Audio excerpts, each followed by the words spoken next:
Vamos então continuar aqui o nosso estudo. Nós paramos aqui com Saulo de Tarso conversando com Simão Pedro, né, na casa do caminho, depois que ele melhorou.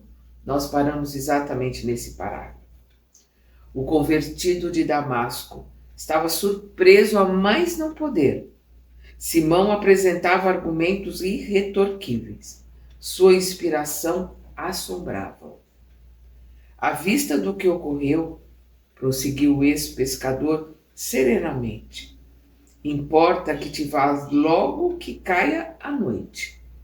A luta iniciada na sinagoga dos Cilícios é muito mais importante que os atritos de Damasco. Porque ele foi, né, Cilício, o pessoal da Cilícia, né, que é uma província romana, e que ele está dizendo, um problema vai ser muito maior do que o que foi de Damasco. Você tem que sair daqui, senão ele iria ser preso. É possível que amanhã procure encarcerar-te. Além disso, a advertência recebida no templo não é de molde a procrastinarmos, né? Não é para adiarmos providências indispensáveis.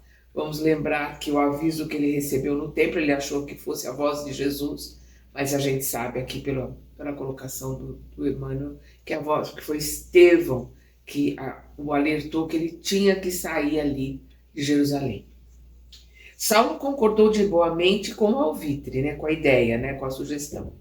Poucas vezes na vida escutar observações tão sensatas. Pretendes voltar à Cilícia? Disse Pedro com inflexão paternal. Já não tenho mais aonde ir, respondeu com resignado sorriso. Pois bem, partirás para Cesareia. Temos ali amigos sinceros que te poderão auxiliar. O programa de Simão Pedro foi rigorosamente cumprido.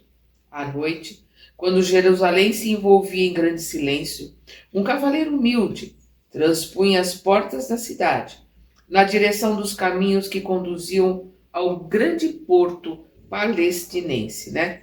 Porto de Cesareia, cidade de Cesareia. Né? A Cilícia é uma província grega, né? Eu acho que eu comentei no nosso estudo passado, e que naquela época fazia parte da dominação romana. Hoje, essa região da Cilícia pertence à Turquia. Torturado pelas apreensões constantes da sua nova vida, chegou a Cesareia, decidido a não se deter ali muito tempo. Entregou as cartas de Pedro que o recomendavam aos amigos fiéis. Recebido com simpatia por todos, não teve dificuldades em retomar o caminho da cidade natal. A cidade natal dele é Tarso. Dirigindo-se agora para o cenário da infância, sentia-se extremamente comovido com as mínimas recordações. Aqui, um acidente do caminho a sugerir cariciosas lembranças. Ali, um grupo de árvores envelhecidas a despertarem especial atenção. Várias vezes passou por caravanas de camelos que lhe faziam relembrar as iniciativas paternas. Que o pai dele, né, tinha, né, caravana de camelos. Tão intensa lhe fora a vida espiritual nos últimos anos, tão grandes as transformações, que a vida do lar se lhe figurava um sonho bom, já muito desvanecido, né? Esquecido. Por meio de Alexandre, recebera as primeiras notícias de casa. Lamentava a partida de sua mãe, justamente quando tinha maior necessidade da sua compreensão afetuosa, mas entregava a Jesus os seus cuidados nesse particular. Estava entregando a Jesus cuidado para com a sua mãe. Do velho pai, não era razoável esperar um entendimento mais justo. Espírito formalista, radicado no farisaísmo de maneira integral, certo não aprovaria sua conduta, né? Um judeu ortodoxo e fariseu, né? um doutor da lei também, um homem muito ligado, né, ao sinédrio e aos formalismos da religião judaica. Atingiu as primeiras ruas de Tarso, de alma opressa, apertada. As recordações sucediam-se ininterruptas. Batendo à porta do lar paterno, pela fisionomia indiferente dos servos, compreendeu como voltava transformado. Os servos da casa do pai dele não o reconheceram. Os 2 criados mais antigos não o reconheceram. Guardou silêncio e esperou. Ao fim de longa espera, o genitor veio receber. O velho Isaque, amparando-se ao cajado, nas adiantadas expressões de um reumatismo pertinaz, não dissimulou um gesto largo de espanto. É que reconhecera de pronto o filho. Meu filho, disse com voz enérgica, procurando dominar a emoção. Será possível que os olhos me enganem?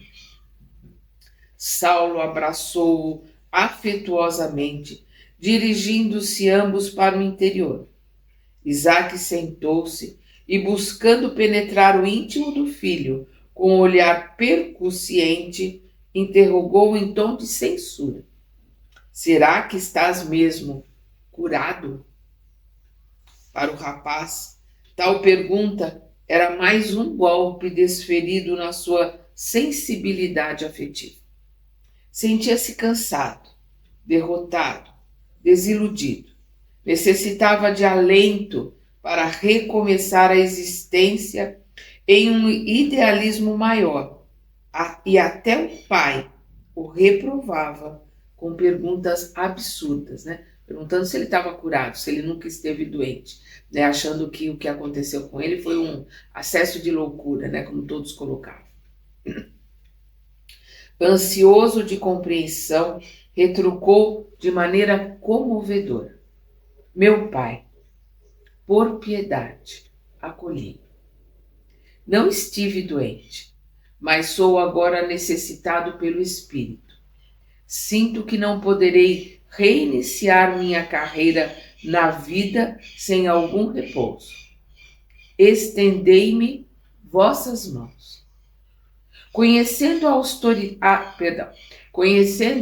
austeridade paterna e a extensão das próprias necessidades naquela hora difícil do seu caminho, o ex-doutor de Jerusalém humilhou-se inteiramente, pondo na voz toda a fadiga que se lhe representava no coração.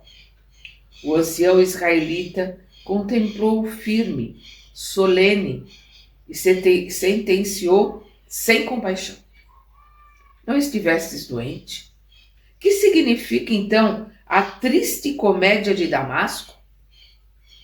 Os filhos podem ser ingratos e conseguem esquecer, mas os pais, se nunca os retiram do pensamento, sabem sentir melhor a crueldade do seu proceder. Não te doeria ver-nos vencidos e humilhados com a vergonha que lançaste sobre a nossa casa? Ralada de desgostos, tua mãe encontrou lenitivo na morte. Mas eu? Acreditas-me insensível à tua deserção? Se resisti, foi porque guardava a esperança de buscar Jeová, supondo que tudo não passasse de mal-entendido, que uma perturbação mental houvesse atirado contigo na incompreensão e nas críticas injustificáveis do mundo. Criei-te com todo o desvelo de um pai da nossa raça. Criei-te com todo o desvelo que um pai da nossa raça costuma dedicar ao filho varão. Sintetizavas gloriosas promessas para a nossa estirpe, né, para a nossa raça. Sacrifiquei-me por ti, como leite de afagos. Não poupei esforços para que pudesses contar com os mestres mais sábios. Cuidei da tua mocidade, enchi-te com a ternura do coração, e é desse modo que retribuis as dedicações e os carinhos do lar. Saulo podia enfrentar muitos homens armados, sem abdicar a coragem desassombrada que lhe assinalava as atitudes. A coragem sem nenhum medo. Podia verberar, condenar o procedimento condenável dos outros, ocupar a mais perigosa tribuna para o exame das hipocrisias humanas. Mas, diante daquele velhinho, que não mais podia renovar a fé, e considerando a amplitude dos seus sagrados sentimentos paternais, não reagiu e começou a chorar. Então a gente vê aqui a dificuldade, de um fariseu, de um judeu que tão apegado à lei, com tantas esperanças em relação a esse filho, porque esse filho seria, o substituto de Gamaliel, o rabino, o rabino principal no templo de Jerusalém. Então, para ele era um motivo de orgulho. Para ele toda a vida e todas as suas esperanças ele depositou nesse filho. E tudo o que aconteceu, as notícias que chegaram para ele da conversão de Saulo, ele coloca como uma loucura, uma doença, alguma coisa que o acometeu, ou então fofoca, injustiças dos seres humanos, das pessoas. Ele não quer acreditar na situação. E aí Saulo vê aquele velhinho naquela situação que não tem mais como ele querer convencer ou querer doutrinar, evangelizar aquele velhinho naquela idade, naquela altura do campeonato. E ao mesmo tempo é o pai, alguém que ele ama tanto e que ele está vendo ali com tanta mágoa em relação a ele, por causa da vergonha que eles passaram, por causa de toda a situação que o pai viveu ali por causa dele. Imagina o pai vendo aquele homem, que ele conheceu, forte, voluntarioso, todo orgulhoso de si, de ser um cidadão romano, um doutor da lei, chorando ali na frente dele. Choras? Continuou o ancião com grande secura. Mas eu nunca te dei exemplos de covardia. Lutei com heroísmo nos dias mais difíceis para que nada te faltasse. Tua fraqueza moral é filha do perjúrio, da traição, dele ter traído, dele ter deserdado, os ensinamentos judaicos. Tuas lágrimas vêm do remorso inelutável. Como enveredastes assim pelo caminho da mentira execrável? Com que fim engendraste a cena de Damasco para repudiar os princípios que te alimentaram do berço? Como abandonar a situação brilhante do rabino de quem tanto esperávamos para arvorar-se em companheiro de homens desclassificados que nunca tiveram a tradição amorosa de um lar? Ante as acusações injustas, o moço tarcense soluçava, talvez pela primeira vez na vida. O pranto dele tão convulsivo que ele soluçava. Quando soubes que ia desposar uma jovem sem pais conhecidos, prosseguia o velho implacável, surpreendi-me e esperei que te pronunciasses diretamente. Mais tarde, Dalila e o marido eram compelidos a deixar Jerusalém precipitadamente, ralados de vergonha com a ordem de prisão que a sinagoga de Damasco requisitava contra ti. Várias vezes conjecturei se não seria essa criatura inferior que elegeste a causa de tamanhos desastres morais. Então ele está colocando aqui Abigail como a causadora, de todo o que ele acha que foram os infortúnios de Saulo. Há mais de 3 anos levanto-me diariamente para refletir no teu criminoso proceder, em detrimento dos mais sagrados deveres. Ao ouvir aqueles conceitos injustos, a pessoa de Abigail, o rapaz cobrou ânimo e murmurou com humildade. Cobrou ânimo dele mesmo, né?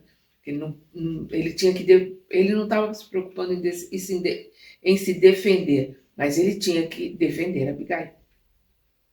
Meu pai, essa criatura era uma santa. Deus não a quis neste mundo.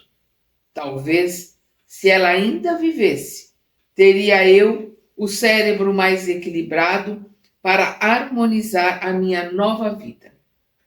O pai não gostou da resposta, embora a objeção fosse feita em tom de obediência e carinho. Nova vida? Glosou, né? Gritou, irritado. Que queres com isso dizer? Saulo enxugou as lágrimas e respondeu resignado.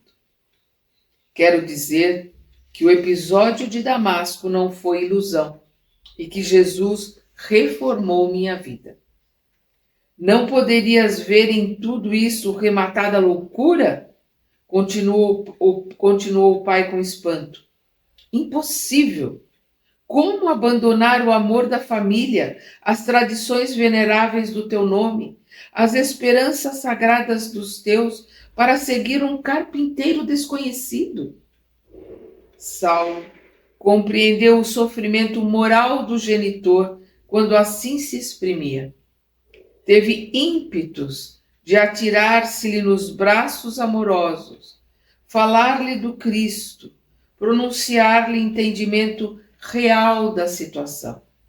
Todavia, prevendo simultaneamente a dificuldade de se fazer compreendido, observa-o resignado, enquanto ele prosseguia de olhos úmidos, revelando a mágoa e a cólera que o dominava. Como pode ser isso? É o pai dele falando, né? Se a doutrina malfadada do carpinteiro de Nazaré impõe criminosa indiferença pelos laços mais santos da vida, como negar-lhe nocividade e bastardia? Será justo preferir um aventureiro que morreu entre malfeitores ao pai digno e trabalhador que envelheceu no serviço honesto de Deus? Mas, pai, dizia o moço em voz súplice, o Cristo é o Salvador prometido. Isaac pareceu agravar a própria fúria. Blasfemas? Gritou. Não temes insultar a providência divina? As esperanças de Israel não poderiam repousar numa fronte que se esvaiu no sangue do castigo entre ladrões. Estás louco? Exijo a reconsideração de tuas atitudes.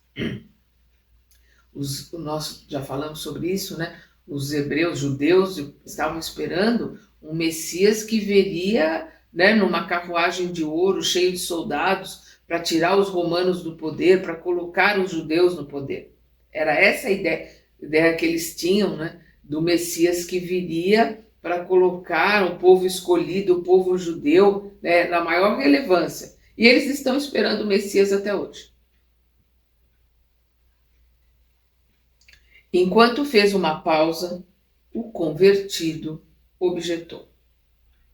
É certo que meu passado está cheio de culpas, quando não hesitei em perseguir as expressões da verdade, mas de 3 anos a esta parte, não me recordo de ato algum que necessite de reconsideração. O ancião pareceu atingir o auge da cólera e exclamou áspero.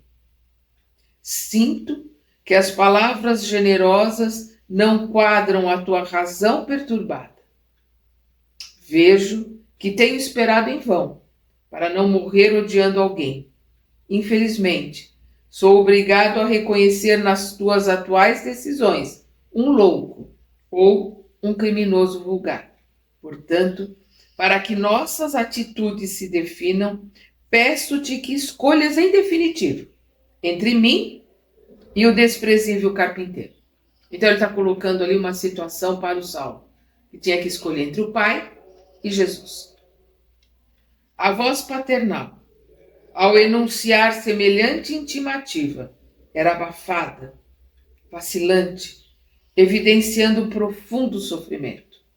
Então, o Emmanuel estava demonstrando aqui a dor, né, o sofrimento daquele pai. Saulo compreendeu e, em vão, procurava um argumento conciliador. A incompreensão do pai angustiava.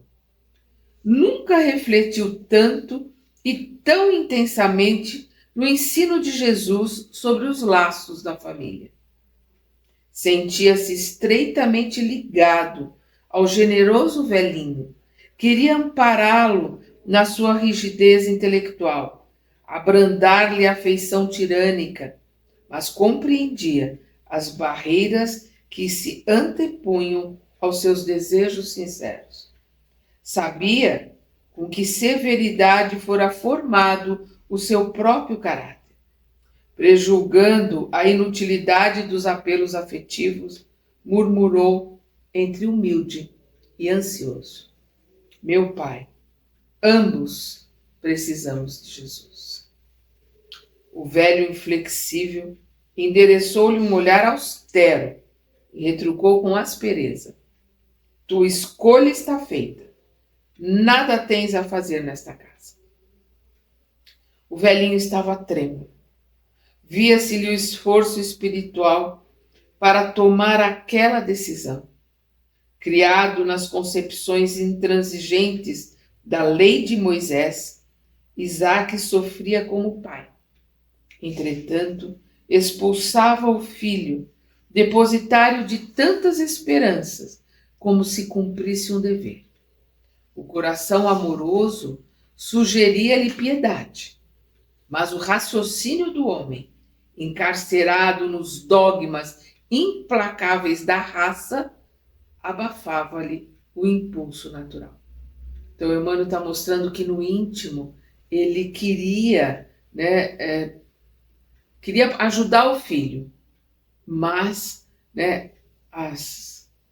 o orgulho, os dogmas do judaísmo, a posição que ele ocupa, tudo que ele esperava que o filho fizesse, a posição que o filho ocuparia, tudo isso fez com que ele tomasse a atitude que ele achou que seria mais certa, como o dever de um judeu, é expulsá-lo dali.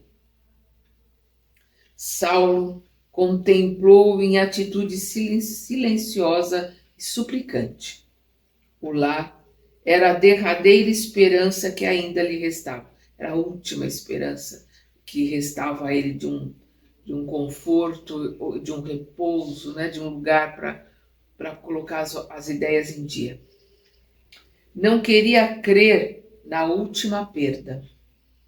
Cravou no ancião os olhos quase lacrimosos e, depois de longo minuto de expectação, implorou, num gesto comovedor que não lhe era habitual: falta-me tudo, meu pai.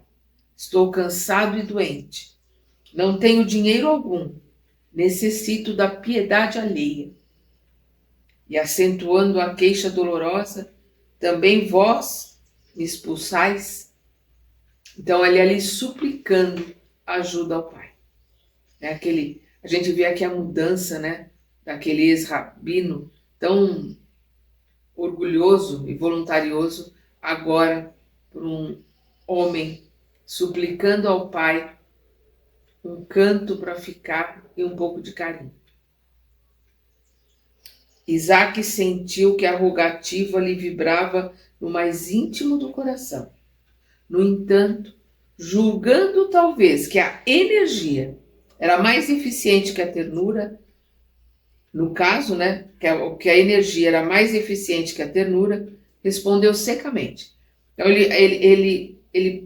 ali ele achou que ser enérgico, ser duro, que aquilo estava fazendo algum efeito e que faria mais efeito a energia dele do que a ternura de pai.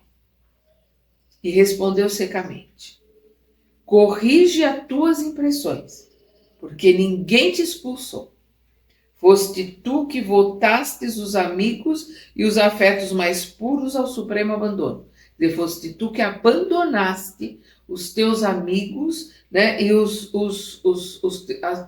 a tua família, né, os afetos mais puros, colocando para ele, é você que está abandonando. Tens necessidades? É justo que peças ao carpinteiro as providências acertadas.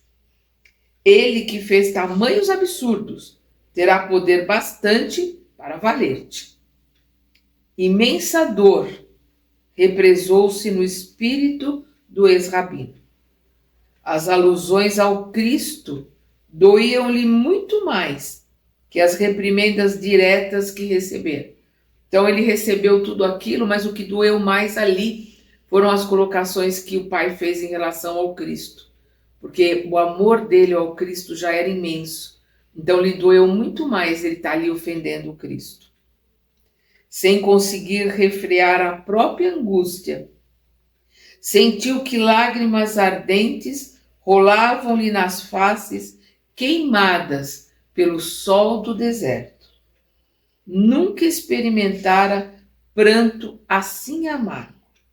Nem mesmo na cegueira angustiosa consequente à visão de Jesus, chorara tão penosamente. Nem quando ele ficou cego, ali por causa de ter visto Jesus, nem ali ele chorou tanto como estava chorando ali diante do Pai. Não obstante, esquecido em uma pensão sem nome, cego e acabrunhado, sentia a proteção do Mestre que o convocara ao seu divino serviço. Guardava a impressão de estar mais perto do Cristo.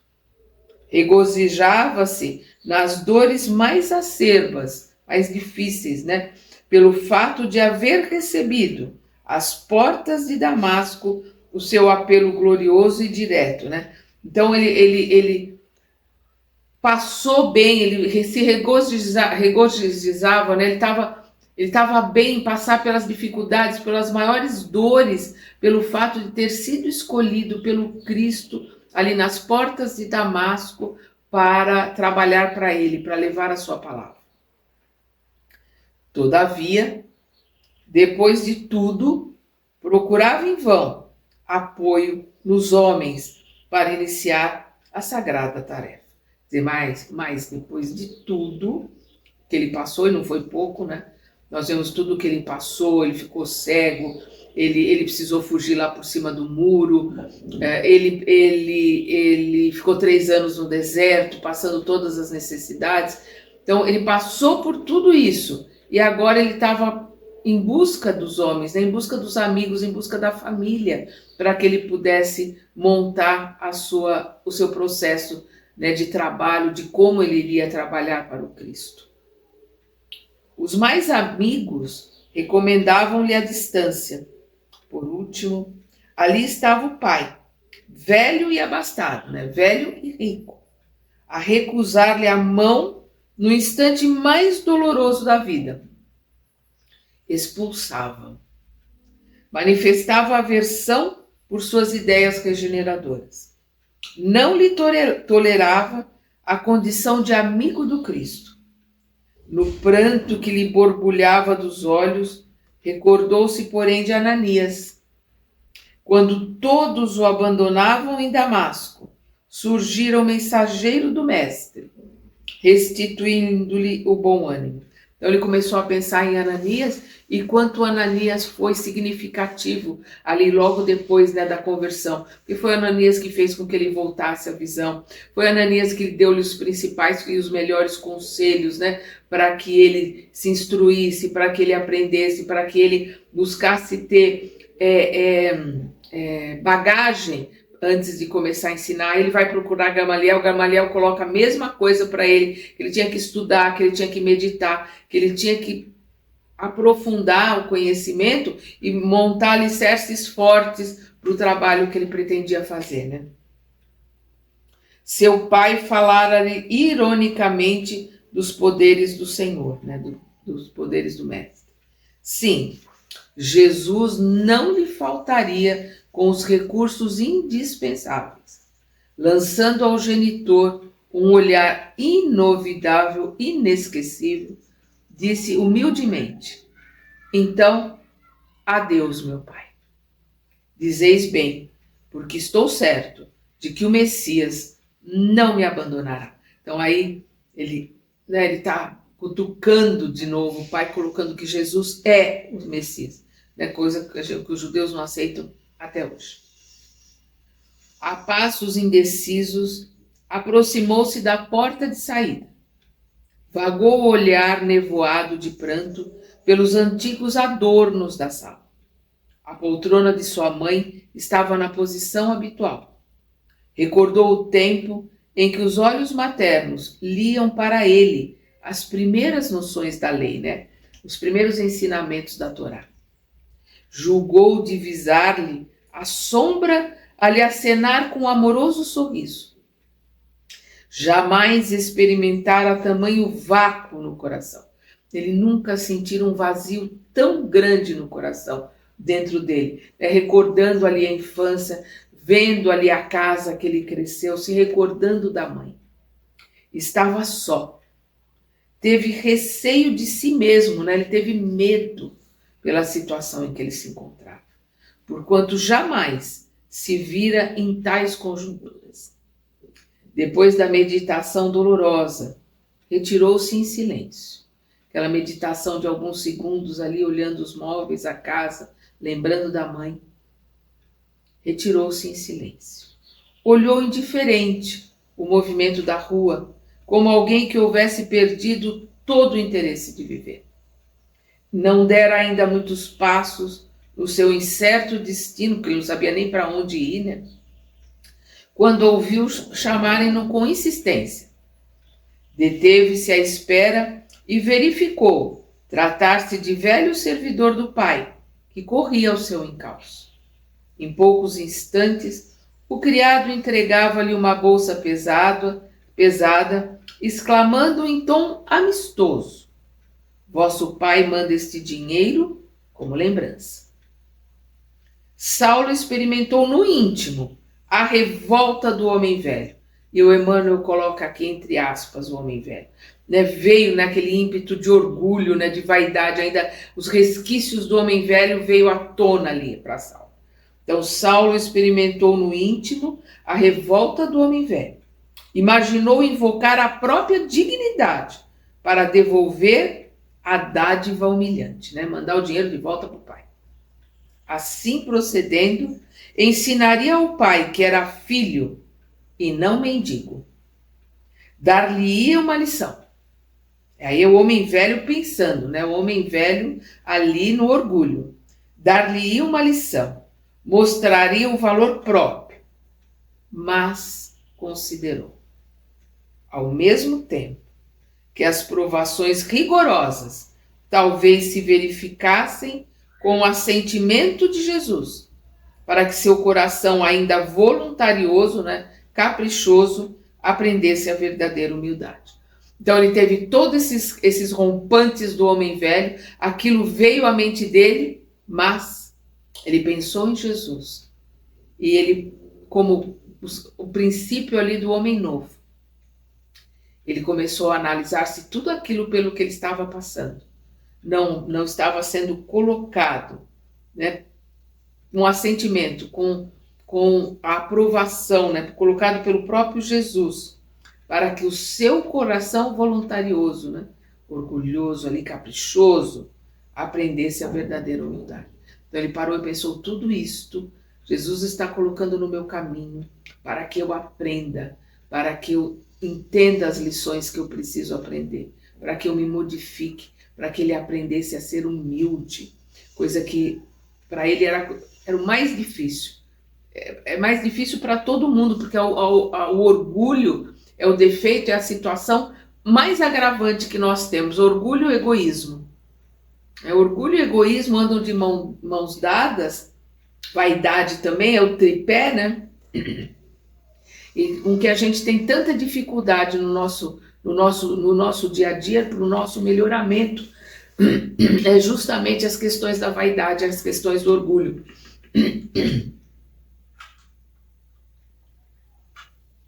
Perdão. Então nós estamos vendo aqui, né, aflorando ali um pouco já do homem novo.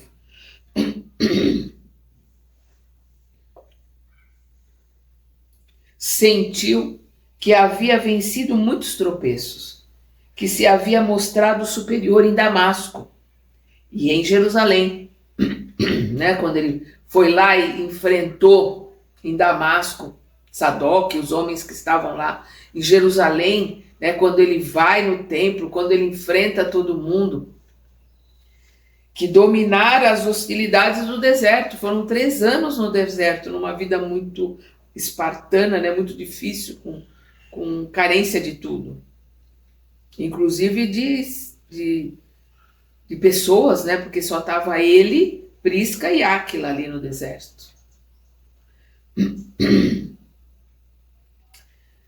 Que dominara as hostilidades do deserto, que suportara a ingratidão dos climas e as canseiras dolorosas, mas que o mestre agora lhe sugeria a luta consigo mesmo, para que o homem do mundo, e o Emmanuel coloca aqui entre aspas, né? O homem do mundo, quer dizer, o homem velho, deixasse de existir, ensejando o renascimento do coração enérgico, mas amoroso e terno do discípulo. Então aqui o que o Saulo está entendendo, ele não está aqui, mas por que está com mais... Não, ele está entendendo para quê. Para que essas situações estão acontecendo? Para que ele aprendesse a ser humilde, para que ele vencesse o orgulho, para que ele vencesse a prepotência e a intolerância que eram características dele. E isso acontece com todos nós no dia a dia. Nós temos lições durante o dia, as 24 horas do dia, com o zelador, com o síndico, com o homem da rua, com o mendigo, com o aluno, com o professor, com o médico, com todo mundo que cruza o nosso caminho, com o chefe, com o diretor, seja o que for. Todas as pessoas, tudo que está no nosso caminho são lições para que nós possamos aprender essas lições. Se quisermos aprender, se tivermos olhos de ver e ouvidos de ouvir, como disse Jesus, nós aprendemos essas lições, analisamos tudo isso com a razão que nós temos, com a inteligência que nós temos, com o cabedal, né, com o que nós já temos de aprendizado conosco desta e de outras vidas, e com isso nós nos transformamos, nós nos modificamos, e assim nos modificando nós evoluímos. Então o que Saulo viu aqui, o que Saulo percebeu, acontece com todos nós, às 24 horas do dia. O problema é que, como diz Emmanuel, no livro Pensamento e Vida, nós temos aqui no canal, é um livro maravilhoso, a gente aperta o botão da inércia. A gente fica na preguiça, a gente fica no deixa como tá para ver como é que fica. E aí se perde, infelizmente. Vamos continuar aqui. Vamos voltar aqui nessa reflexão agora, nessa reflexão que ele fez. Sentiu que havia vencido muitos tropeços, que se havia mostrado superior em Damasco e em Jerusalém, que dominara as hostilidades do deserto, que suportara a ingratidão dos climas e as canseiras dolorosas, mas que o mestre agora lhe sugeria a luta consigo mesmo, porque essa é a luta mais difícil, para que o homem do mundo deixasse de existir, ensejando o renascimento do coração enérgico, mas amoroso e terno do discípulo, para ele começar a ser discípulo de Jesus. Seria talvez a maior de todas as batalhas. E sim, foi a maior das batalhas para ele e é a maior das batalhas para nós. E como ele fala mais na frente, nós vamos ver isso, e vamos ver isso no Evangelho, quando ele coloca o bom combate, né? É combater o mal que existe dentro de nós. Este é o combate que nós temos que ter durante as nossas encarnações. Não é em uma encarnação que a gente vai conseguir ter o bom combate e vencer. Nós precisamos de várias e várias encarnações e nessas várias e várias encarnações, o tempo todo combatermos o mal que existe dentro de nós, para que a gente lá na frente consiga, né, transmutar todo o lixo que existe dentro de nós em adubo, como está no item 121 do livro Pão Nosso, transmutar todo o lixo em adubo para semear os nossos canteiros, semear os nossos caminhos.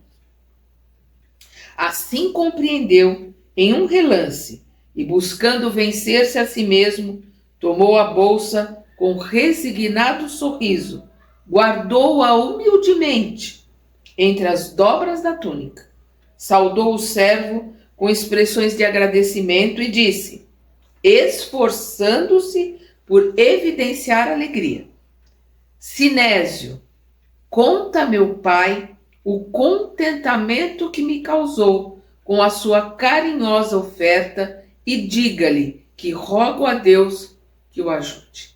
Então a gente vê aqui a manifestação do homem novo. Ele já analisando toda a situação, pensando em tudo que está acontecendo, ele fala para o Sinésio, que é o nome do servo ali, para agradecer ao pai e que ele pede a Deus que abençoe, né? Que ajude, que guie o pai. Segundo o curso incerto de sua nova situação, porque ele não sabia nem para onde ele iria, né? Viu na atitude paterna o reflexo dos antigos hábitos do judaísmo. Como pai, Isaac não queria parecer ingrato e inflexível, procurando ampará-lo, mas como fariseu, nunca lhe suportaria a renovação das ideias. Então ele entendeu a posição do pai, que quis ajudá-lo de alguma forma, mas como fariseu, como judeu ortodoxo, ele jamais aceitaria as novas ideias do filho. Com um ar indiferente, tomou leve refeição em modesta locanda, em modesta tenda. Entretanto, não conseguia tolerar o movimento das ruas. O vai e vem das pessoas, o barulho, né? Aquele burburinho das ruas. Tinha sede de meditação e silêncio. Precisava ouvir a consciência e o coração antes de assentar, antes de definir os novos planos de vida. Procurou afastar-se da cidade. Como eremita anônimo, buscou o campo agreste. Depois de muito caminhar sem destino, atingiu os arredores do Tauro. O Tauro são montanhas que existem ali, perto de Tarso. Então ele realmente se afastou da cidade, ele estava nas montanhas do Tauro. Começava o cortejo das sombras tristes da tarde. Exausto de fadiga, descansou junto de uma das inumeráveis cavernas abandonadas. Muito ao longe, Tarso repousava entre arvoredos. Então ele está falando ali do entardecer, ele foi repousar numa caverna ali naquelas montanhas ali em volta de Tarso, e ele podia de lá ver a cidade, porque é um lugar alto, são montanhas, ele podia ver a cidade de Tarso, por isso que ele fala, Tarso repousava em arvoredos, porque ali do alto ele via a cidade de Tarso. As auras vespertinas vibravam no ambiente, sem perturbar a placidez das coisas. Então ele está falando ali, do entardecer, daquelas sombras, daquelas penumbras, daquela luz do entardecer, vespertina é o entardecer, vibravam no ambiente, sem perturbar a placidez das coisas. Mergulhado aqui na quietude da natureza, com N maiúsculo, da criação de Deus, na natureza criada por Deus. Saulo recuou mentalmente ao dia da sua radical transformação. Lembrou o abandono na pensão de Judas, a indiferença de Sadoc à sua amizade. Rememorou a primeira reunião de Damasco, na qual suportara tantos apupos, tantas vaias, ironias e sarcasmos. Demandara Palmira, o deserto de Dan lá em Palmira, demandara Palmira, ansioso pela assistência de Gamaliel, a fim de penetrar a causa do Cristo. Mas o nobre mestre lhe aconselhara o insulamento no deserto. Recordou as duras dificuldades do tear e a carência de recursos de toda espécie no oásis solitário, lá no oásis de Dan. Naqueles dias silenciosos e longos, jamais pudera esquecer a noiva morta, lutando por erguer-se espiritualmente acima dos sonhos desmoronados. Por mais que estudasse o Evangelho, intimamente experimentava singular remorso pelo sacrifício de Estevão, que, a seu ver, fora a pedra tumular do seu noivado futuroso. Então, ele ali pensando na sua situação, relembrando tudo, a culpa, sentindo o remorso, por ter mandado apedrejar Estevão e entendendo que aquilo botou uma pedra, aquilo foi o enterro, foi o túmulo da relação dele com Abigail. Ali fez com que todas as coisas se desencadeassem, inclusive a morte de Abigail, e com o apedrejamento de Estevão, ele incapacitou, ele fez com que nada entre ele e Abigail, ou nada na vida futura dele, esse futuro, esse noivado futuroso, esse noivado esperançoso, pudesse continuar. Então ele está remoendo, sentindo ali o remorso pelo sacrifício que ele causou a Estevão, pela morte por apedrejamento que ele sentenciou a Estevão. Suas noites estavam cheias de infinitas angústias, os seus remorsos, das suas dores. Às vezes, em pesadelos dolorosos, sentia-se de novo em Jerusalém, assinando sentenças iníquas, injustas. As vítimas da grande perseguição acusavam-no, olhando-o assustadas, como se a sua fisionomia fosse a de um monstro. Nós estamos vendo aqui, ele lembrando desses sonhos que ele tinha, que é a sua consciência cobrando. Ele já estava com a consciência pesada, e a consciência cobrando dele, ele relembrando os olhares daquelas famílias que ele separou crianças dos pais, muitos ficaram na miséria, na penúria, porque teve os abusos, dos que estavam com a ordem dele, dos que estavam servindo a ele, se abusaram desse poder. Ele causou a desgraça, a dor e a morte de muita gente. Então, esses sonhos, ele relembrava aqueles olhares das pessoas que olhavam para ele como um monstro, que infelizmente era um monstro mesmo que ele era ali, naquela hora e naquela situação.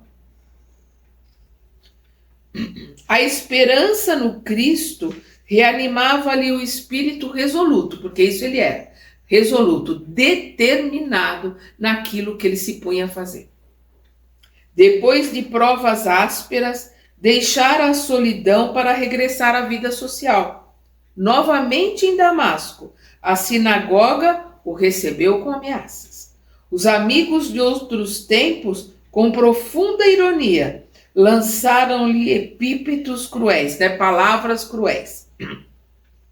Foi-lhe necessário fugir como criminoso comum, saltando muros pela calada da noite. Depois, buscara Jerusalém, na esperança de fazer-se compreendido. Contudo, Alexandre, em cujo espírito culto encontrara melhor entendimento,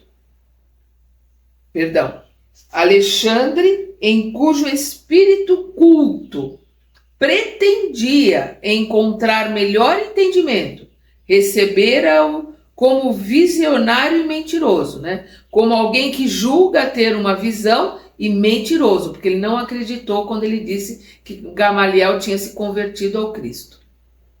Extremamente fatigado, batera à porta da igreja do caminho, mas fora obrigado a recolher-se a uma reles hospedaria, por força das suspeitas justas dos apóstolos da Galiléia. Doente e abatido, fora levado à presença de Simão Pedro, que lhe ministrara lições de alta prudência e excessiva bondade, mas, a exemplo de Gamaliel, aconselhara-lhe prévio recolhimento, discrição, aprendizado em suma. Simão lhe deu conselhos parecidos com o de Gamaliel. Embalde, inutilmente, procurava um meio de harmonizar as circunstâncias, de maneira a cooperar na obra do Evangelho, e todas as portas pareciam fechadas ao seu esforço. Afinal, dirigia-se a Tarso, ansioso do amparo familiar para reiniciar a vida. A atitude paterna só lhe agravara as desilusões. Repelindo-o, o genitor lançava-o num abismo. Agora começava a compreender que reencetar, recomeçar a existência, não era voltar à atividade do ninho antigo, mas principiar do fundo da alma o esforço interior, alijar o passado, desembaraçar-se, livrar-se do passado, nos mínimos resquícios, ser outro homem, enfim. Então ele compreendeu que ele tinha que se afastar de tudo do passado, lembranças, situações, sentimentos, tudo que o ligava ao passado, porque ele tinha que se transformar em outro homem. Ele entendeu a renovação que ele precisava ter e que tinha que se transformar. É o que Jesus ensina de nascer de novo. O nascer de novo é o autoparto. É o parto que nós temos que fazer para nascermos de novo de nós mesmos, de nos renovarmos, de sermos homens, homens, mulheres, cidadãos renovados.